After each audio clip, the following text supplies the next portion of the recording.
What is t-distribution? Based on central limit theorem, we know that the sample mean is approximately normally distributed with mean mu and variance sigma squared over n. So if we do the standardization, so we will get the standard normal random variable by use x bar minus mu divided by sigma over square root of n. So this will be standard normal random variable. So here, if we replace this sigma with s, then this will become a t-distribution.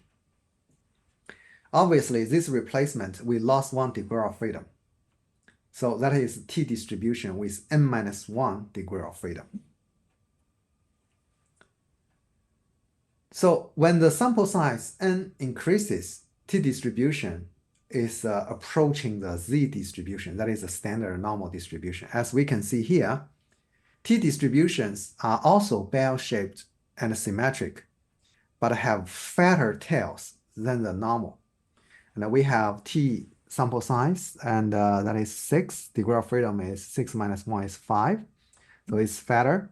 And then if we increase the sample size to 14, then degree of freedom is 14 minus 1, it's 13. So you see, when the sample size n increases, t is approaching z distribution, standard normal distribution. So t distribution, the t alpha k. So alpha here specify the probability, the area. As you can see, this is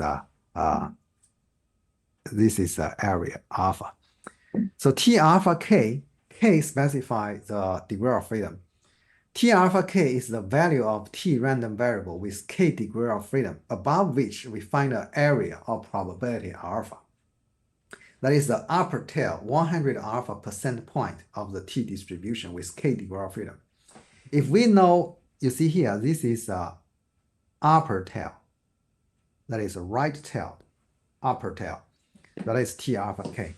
Because t distribution is symmetric, so we also got a minus t alpha k on the left side.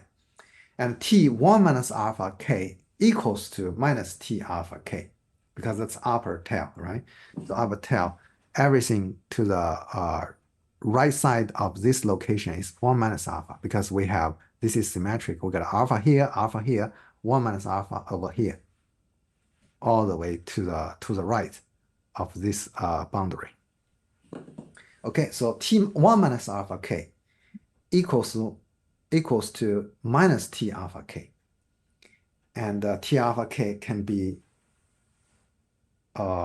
is symmetric, so the on the other side is minus t alpha k. If we want to check the critical values of the t distribution, we should know the area. As you can see here, this is upper tailed. We know the alpha, and we know the degree of freedom. Then, for example, t.05, 14 degrees of freedoms. So that's 5%. Here is 5%. We got 5.05 here. And then we find out 14. So that's 1.761. So t.05, 14 is 1.761. And over here, it will be minus 1.761. We can also use Excel to find out the critical values of t distribution. Now the function changes. So that is t dot dist.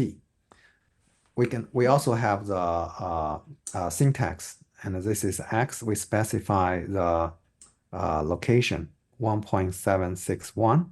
So if we type t dot dist 1.761, and then this is previously we have 14 degree of freedom. We'll put 14 here. This is true. And then we got 0.95%.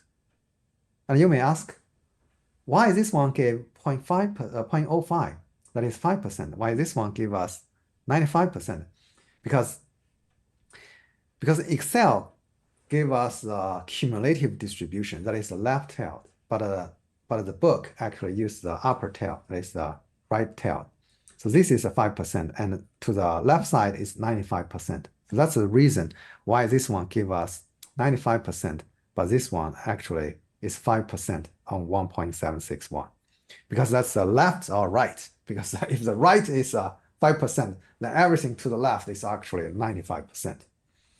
And similarly, you can do the T inverse function. If you know everything to the left is 95% at 14 degree of freedom, and automatically it will give you the location.